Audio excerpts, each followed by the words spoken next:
Magandang araw po sa inyo lahat. Ako po si Chap para sa ating radio program na Making the Message.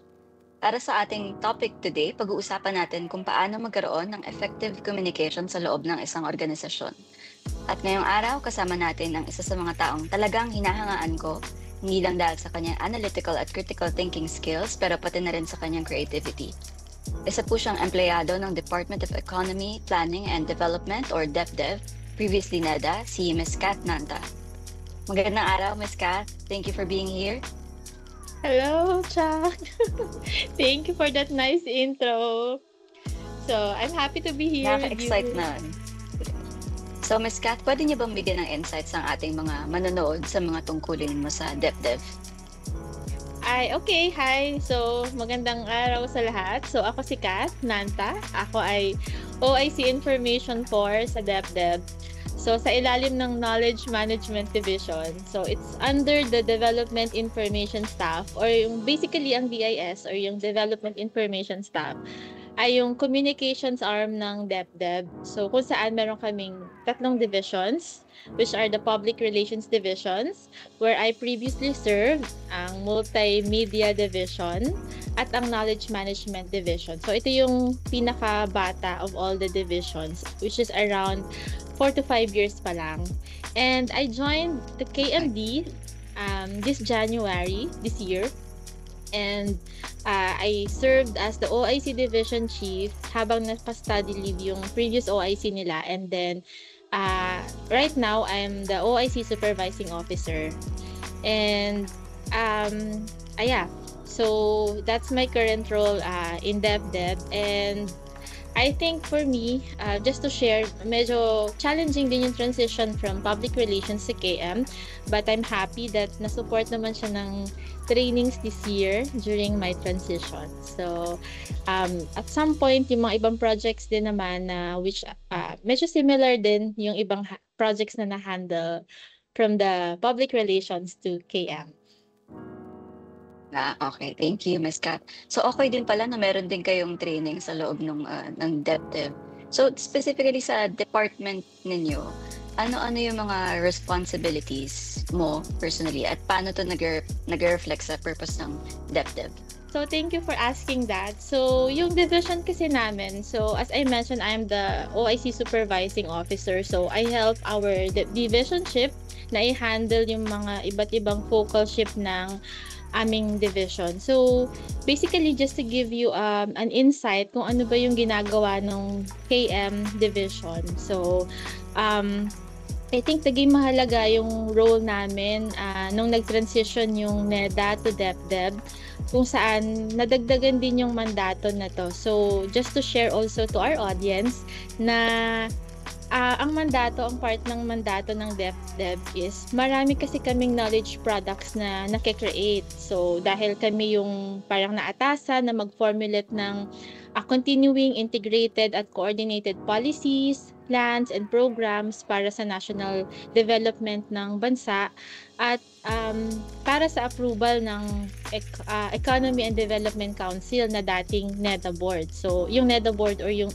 ED Council, siya yung nag-a-approve ng mga malalaking projects for the country. So, secretariat yung DepDev for that.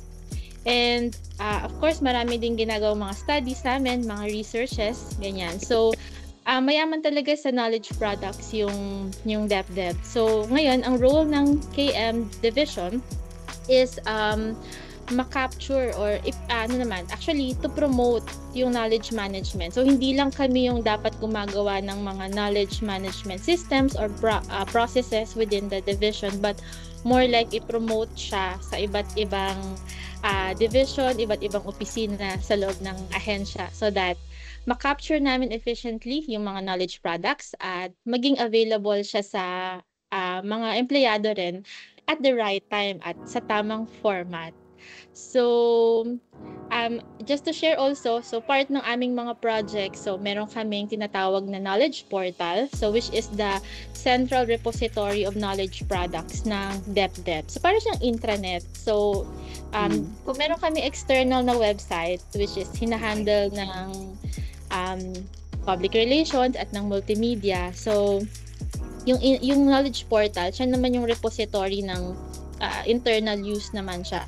Pero hindi lang siya parang bagsakan ng mga iba't ibang documents or files, but we want to parang focus or prioritize yung mga business critical knowledge assets. So kung ano yung parang mas mapapakinabangan din ng mga ibang opisina. Okay din pala kasi yung information sa loob ng department is available for everyone to see and to use. Yeah, so yun yung parang purpose ng knowledge portal. So, 'di ba, like sometimes when you parang meron kang ginagawang trabaho, hindi ka na kailangan parang hindi ka sure kung kanino ba tong, like you have to have some references. So hindi mo na parang hindi ka sure na kung kanino ba to. Sometimes pwede mo nang i-search doon. Baka naman nasa knowledge portal siya. So mas mapapabilis din yung parang paghahanap mo ng mga files na kailangan mo rin sa trabaho mo. And part din yon ng aming advocacy or pagpo-promote ng KM within the department ay yung tinatawag naming Knowledge Fiesta or K-Fiesta. So annual event siya na kung saan showcase yung mga iba't ibang technology or mga best practices in relation sa KM. And another one is yung division din namin nag-handle ng EFL or yung Economic and Financial Literacy. So ito medyo mas tawag dito, mas external siya sana.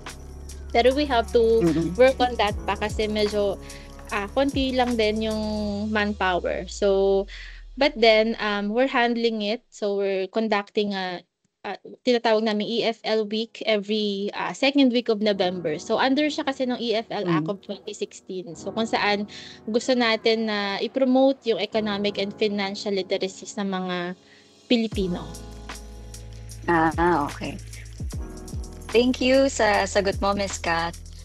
Na-pick lang yung interest ko tungkol dun sa K-Fiesta. So itong K-Fiesta na to, internal event siya within sa employees ng DepDev. So, paano siya nakakatulong when it comes to knowledge sharing? Okay. So, ang K-Fiesta is parang siya yung, what do you call this? Parang flagship event, parang gano'n, ng KMD. So, because part ng KM work namin is yung advocacy or like we want to advocate for knowledge management. So ito yung main activity namin para ma-showcase, as I mentioned kanina, ma-showcase yung mga technology, best practices. So para mas maging what do you call this, mas mataas yung pag-participate ng mga tao within the department. Of course, dahil we have to see kung sino yung mga audience namin. So, yung mga empleyado kasi namin, most likely nasa mga millennials or Gen Z, so ganyan. So, yung approach, unlike halimbawa like externally, when you see DepDev, parang serious, ganyan, what do you call this? Yeah, formal and ganyan. Very highly technical. Although of course we're making effort na through social media mas maging mas maintindihan yung mga technical terms. In terms sa internal approach, as I mentioned, dahil yung audience namin mas around millennials and Gen Z, so yung approach din ay parang dapat fun. So actually the event itself is parang fun lang siya, parang fiesta nga. Ganyan. So, meron kaming mga pagkain. So, usually may ice cream. As in yung sorbetero, ganyan. Tapos, nagka-cater din ng mga parang, local food, ganyan. Pansit, mga kakanin. And during the promotion, we use memes and tawag dito, mga colorful images. So, yung wordings ba namin, like when we do yung mga messages, mga invitations through emails, we parang mas lang siya, fun lang. And yeah, as I mentioned, may mga memes kaming ginagamit. So this year, yung theme ng parang graphics namin, parang signboards ng jeepney, ganyan. So makulay, and may mga fun graphics. And even the activity itself, because highly technical yung work sa NEDA. So parang this activity, although part siya ng work, we want it na parang hindi siya another, boring talk again. So this year, nag-introduce kami ng another segment or part which we called Bida Ka sa KM or Bida Ka sa Kwento Mo. So, yung KM, it means kwento mo and at the same time, knowledge management yung meaning niya. So, parang ito, may participation to ng mga audience. So, hindi lang parang bato ka lang ng bato ng info for them. Kasi we want it to be parang collaborative. So, kunwari may best practice dito sa isang opisina na to. So, we want them to showcase sa iba. So, itong Bida Ka sa KM, parang nagpatawag kami. So, nagkaroon kami ng poster na may silhouette ni Jollibee, ganyan. So, bilang bida-bida. So, but of course, in a good way, hindi naman bida-bida in a negative, hindi naman negative connotation. So, parang we ask people to nominate an office mate na parang medyo kung saan may feeling ka na makakapag-share siya ng best practice niya on his or her craft. So, yung mga na-nominate, halimbawa, merong posting, merong social media, tapos yung isang nag-share ay yung automation. So, medyo siya, yung automation baka medyo parang technical. Pero ang approach dito ay para ka lang nagkukwento. You don't need to be parang expert doon sa craft na yon or sa skill na yon. Pero, yun yung gusto namin na parang kahit sino, we can parang may makukuha tayo. Hindi naman siya kailangan like officials or medyo matatagal na in their work. But anyone na, you know, they are parang feeling nila na parang they are okay with their work and or yung ka-office mate nila na nag-nominate na okay yung work nila, then they can share that skill or craft sa ibang DepDev employees. So, yun. Okay pala siya, no? Kasi kung iisipin mo talaga, especially from someone na sa labas ng organization, masyado nga siyang technical, saka parang masyadong, yung word pa lang na economy, parang masyadong serious siya. So, maganda yung program ninyo na sa loob ay tinatry nyo siyang i-communicate na mas madali para sa younger generations. Kasi kung iisipin mo, nakaka-intimidate talaga siya. Iisipin mo serious at yung mga process ay masyadong technical. So, maganda yun. Actually, gusto ko yung bida, ulit yun? KM? Bida Ka sa KM. Sa kwento mo. Bida Ka sa KM. Yeah. Bida Ka sa kwento mo. Nakakatuwa naman siya. Yung sa mga ganong klase ng programs ninyo. So, sa final question na tayo, Ms. Katha. So, paano nyo na-assess na malinaw siya or naiintindihan siya ng audience yung ganitong klase ng initiative or campaign? Yeah, of course, ang mahalaga sa amin is yung feedback form. So, yun yung parang metric namin kung talaga bang naging useful tong namin, yung programa na to.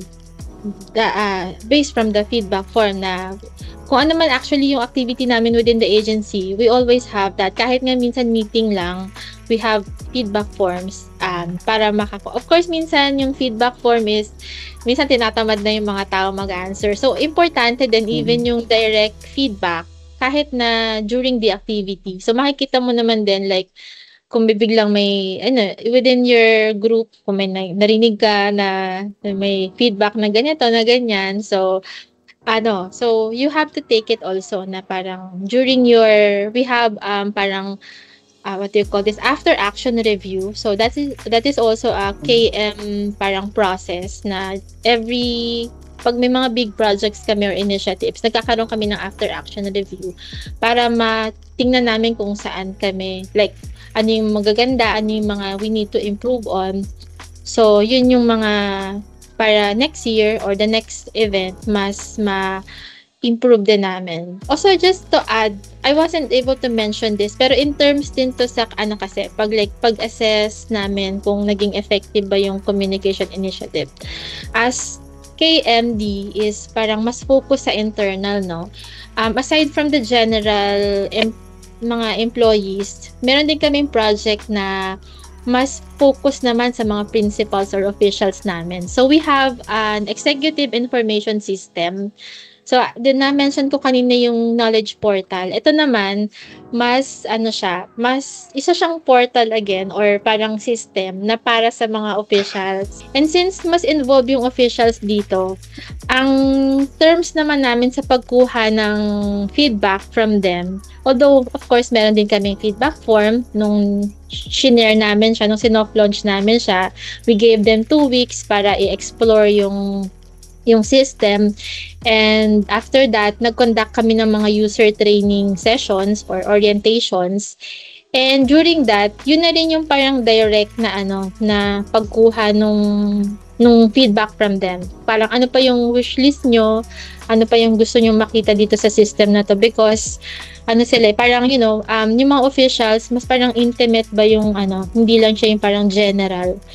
So, during the during the user training sessions, kahit 5, mga less than 10 na officials in one session para mas, nakaka-focus ka from them. So, yun. Kasi parang kung iisipin mo, mas challenging siya sa aking experience. Mas challenging kumuha ng feedback through internal communications kumpara sa external. Kasi halimbawa pag external, meron na talaga mga tools na available na pwede lang through subscription, ganyan. Pero kapag internal, mas mahirap siya. Ang ginagawa namin sa company namin, usually survey at feedback form na madalas kinatatamaran, ayaw i-fill up, talagang kailangan i-push mo pa. Nasagutan nyo naman to para naman malaman namin paano ma-improve yung projects namin. So, yun nga, challenging nga siya pagdating sa internal communication. Pero at least marami kayong steps na ginagawa, Ms. Kat, para makakolekta ng information sa mga employees ninyo at pati rin sa external audiences. Yes, true. So, mahalaga aside from that, yung mga kahit na yung mga comments nila while you're conducting your activities, parang pwede na rin siya i-take as part of the feedback. Ayun. So, thank you, Ms. Kat. Actually, marami ako natutunan sa mga insights mo from DepDev. Nakakatuwang marinig kung paano talaga pinag-iisipang maigi yung communication sa loob ng organization, lalo na pagdating sa public service. So, sa ating mga listeners, sana may matutunan din kayo na pwede nyo dalhin sa trabaho at sa araw-araw na pakikipag-usap. Again, ako po si Chuck. Ito po ang Making the Message at kita-kita po tayo sa susunod na episode. Stay engaged, stay informed at hanggang sa muli.